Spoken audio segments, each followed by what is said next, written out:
All right, so today we're diving into Schedule 1, Oh yeah, this one. this new early access game. This has been blowing up recently. Yeah, and you sent me this article about this new feature that they're going to be adding, and we're going to like break down what that might mean for the game, Yeah. for people playing the game, and what it tells us about maybe where the game is headed. Well, it's been out since like late March, Yeah, end of March. and it's just been like gangbusters, right? Like overwhelmingly positive reviews, Yeah. huge player counts. I think they said they peaked at over 400,000 concurrent players, Yeah. It's crazy for an early access game. which is just insane for an early access game. And, I think it comes down to this core gameplay loop, which is really resonating with a lot of people. Setting up your Your little operations. your operation, your It's manufacturing. your pharmaceutical empire. Yeah, exactly. So, Yeah. you're building these production chains for various goods and then efficiently distributing them to your customer base. Mm-hmm. And it's only $19.99. Yeah. And it's been all word of mouth, I think, right? It's all word of mouth. I Good. mean, to get those player counts, Yeah. It's not like they've been doing a big marketing push or anything. No, it's all just been like people playing it and being like, yo, this game is really fun. Yeah. Which is so cool to see. And even though it's unfinished, right, Right. that core loop of building and managing these intricate systems, like you're saying, that's resonating with people. I think it speaks to that basic, like, human need to, like, Organize. to organize, to build, Yeah, to to optimize. optimize, even in, like, kind of a strange context. Yeah, exactly. Like, And it's interesting. very interesting thematically. We don't need to go into too much detail. Yeah, so let's get to the news. Yes. So there's this recent piece of news from the developer. And by the way, the developer, it's just this one person, It's crazy, right? Like, he's doing all this himself. which is amazing. Like, the coding, the art, the design. It's crazy. Yeah, it's really impressive. So this lone developer, he put something up on X, formerly Twitter, Mm-hmm. about this new feature they're going to be adding called wall-mounted items. Wall-mounted items, yeah. Now, when you first hear that, You might think, oh, is that a big deal? yeah, but we think this seemingly small addition Yeah. has the potential for a really huge impact Huge. on your experience, especially when it comes to like managing your storage. Oh, absolutely. Like, just thinking about the implications for storage and base organization. Like you said, it was a pretty simple announcement, just saying, hey, you can put stuff on walls now. Right. But think about, they mentioned specifically seeds. Like, what if you can put a bunch of seeds on the wall? Oh, yeah. Like, how much space is that going to save you? And you can start thinking vertically, right? Yeah, exactly. So instead of like a big sprawling factory, you could have like a much more compact, multi-tiered one, Right. which could then lead to, new optimization challenges. Oh, totally. Like maybe you've got bottlenecks you didn't have before. Yeah, Right? because everything's so tightly packed. Yeah. It could totally change the way people approach base design. So here's where it gets really interesting.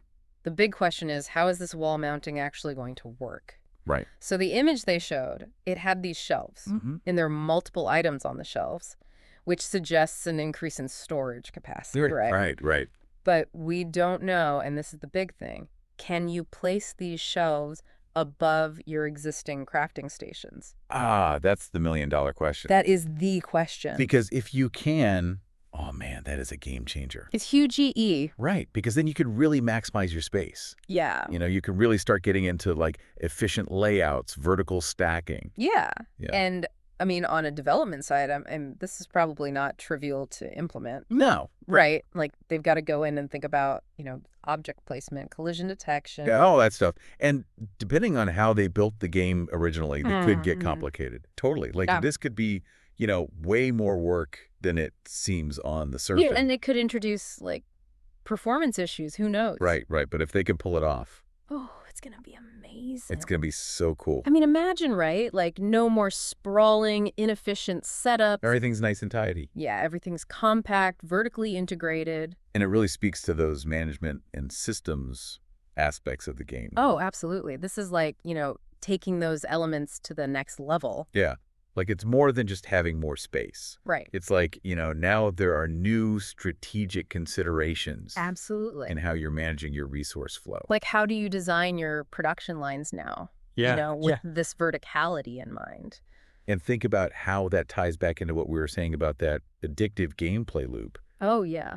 less time spent on inventory management, Right. shuffling things around, Right. more time spent doing the fun stuff, like producing. The producing, Yeah. the distributing. It could make the whole experience even more fluid, even more engaging. So one thing I really like about what we've been seeing from this developer is the pace of updates. Oh, yeah. Like they're rolling out new stuff thick and fast. Which is awesome for early access, right? It's a really good sign. Like they're clearly listening to feedback. Yeah, they're not just like sitting on their laurels. They're actively working on the game. Yeah, they're in the trenches. And what's even cooler is that they've said they're going to start streaming the development process. Oh, wow, really? Yeah, so people can actually watch them work on the game. That's so cool. It's amazing. And that's such a great way to engage with the community, right? Oh, absolutely. Like, hey, look what we're doing. What do you think?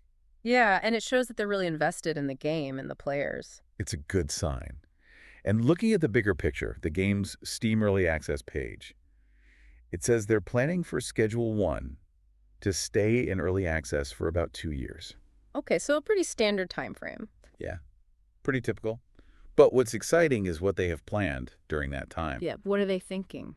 So they're talking about expanding the map, Okay, a bigger world. a much bigger map, Cool. adding more drugs and production methods. Or for complexity. More complexity, yep. They're going to expand the customer and supplier networks. Interesting. Yeah, and add more things that you can spend your in-game money on. So, like, more stuff to do with your ill-gotten gains. Exactly. So really big plans. That's ambitious. I like it. And while 2 years is, kind of a loose time frame for early access, Sure, things can always change. given how successful this game's already been, Yeah. it would surprise me if things moved a little faster. I mean, they must have a lot more resources now Yeah, exactly. than they were expecting. And they can maybe, hire some help. Yeah, bring on some more people to speed things up. Yeah. It seems like Schedule 1 could be one of those, early access success stories. Yeah, I think it has all the makings of it. Yeah. And it's not just the developer who's active. The community's really engaged, too. Oh, for sure. The article mentioned some user comments like, a lot of people want a mini-map, Oh, yeah, a mini map would be great. which makes sense, right? Yeah, especially with a bigger map coming. Exactly. And there was even a suggestion to add alcohol to the game. Oh, interesting. Yeah, I thought that was kind of funny. It does add like another layer to the, It's the simulation. yeah, to the whole thing. Right. Like, what would the implications of that be? Yeah, it's fun to think about. It's always interesting to see what the community comes up with, Oh, yeah, it shows you the range of, what people are looking for. the different priorities. Yeah, some people want quality of life improvements. Some people want, more content, different types of content. And speaking of those quality of life improvements, like that mini-map, Mm-hmm.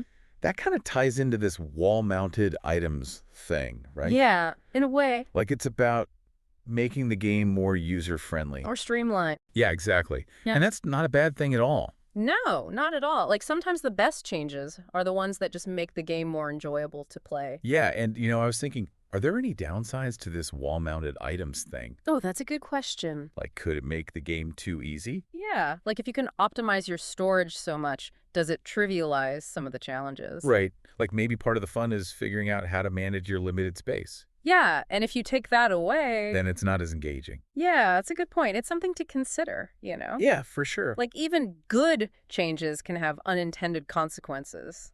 It's It's all about balance, right? Yeah, and if we zoom out a bit and look at the bigger picture, how does this wall-mounted items thing fit into the overall design of Schedule 1? Mm-hmm. Well, if you look at the game's Steam page, Yeah, it's tagged with things like management and systems. right. And this new feature, it really aligns with those tags. Oh, absolutely. It's not like a flashy new combat system or anything, Yeah. but it's about deepening those core strategic elements of the game. It's a refinement, Yeah. It's taking what's already there and making it better. Yeah, and it shows that the developers are thinking about the fundamentals. Yeah. The core mechanics. And how to improve them. Even while they're planning these big content expansions. Right. So, to sum all this up, Right. the key takeaway here is that this seemingly small addition, these wall-mounted items, Mm-hmm. could actually have a really big impact on how you play the game. Yeah. And it's a good sign that the developer is listening to feedback and making changes based on how people are playing, Absolutely. especially in early access. Yeah, that's what you want to see. And it goes to show that sometimes the most effective changes Yeah. are the ones that address these fundamental usability issues Right. or that add to the strategic depth. It's not always about adding more stuff. Right. Sometimes it's about making the existing stuff better. So here's a thought for you to chew on. How might this new storage feature actually change your approach to the game? Mm-hmm. And what other seemingly minor changes could the developer make Yeah. that could have a surprisingly big impact on how you play? It's really interesting to think about. It So, is. like, what other little tweaks could they make Yeah. that would just completely change the game? And I think this update is a good example of that. Totally. It's not a huge content drop, Right. but it has the potential to really change things up. Yeah, and it shows that the game is evolving, you know? It's a living thing. Yeah, and the developers responding to what the players are doing. Yeah, which is always a good thing. Absolutely. Well, thanks for taking this deep dive with us. Yeah, this is a fun one. All right, we'll catch you next time. See you later.